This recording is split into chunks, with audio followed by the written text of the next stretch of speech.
রাজ্যে 2400 কোম্পানি বাহিনী আসছে, প্রয়োজন হলে বাহিনী বাড়বে, জানালেন সিইও।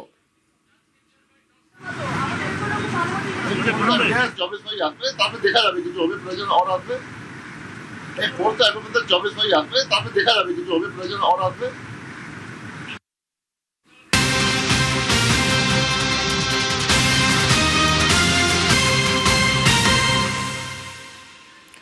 ভোটের বাংলায় বাহিনী নিয়ে তুঙ্গে তর্জা। পশ্চিমবঙ্গে সন্ত্রাসের রাজনীতি চলে, তাই বাহিনী দিয়ে অবাধ ভোট করাতে চাইছে কমিশন। মন্তব্য দিলীপের। বাহিনী আসলেও ভোটে প্রভাব পড়বে না, জনতাই জবাব দেবে, তোপ ফিরহাদের। দেখুন, এতদিন ধরে পশ্চিমবাংলায় যে ধরনের হিংসা চলে এসছে, রাজনীতিকে কেন্দ্র করে ভয়ের পরিবেশ তৈরি করা, আর যারা করে প্রথম সেই সব লোকগুলোকে ব্লক করতে হবে, অ্যারেস্ট করতে হবে, তা নাহলে যতই বাহিনী আসুক হবে না।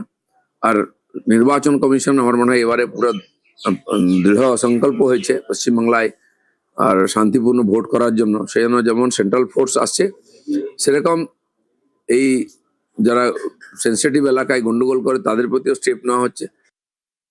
বাহিনী আসলেও কিছু যায় আসে না। বঙ্গের মানুষ ভোট দেবে, যে ভোট তোমরা কেটেছো সেটা ফেরত দাও।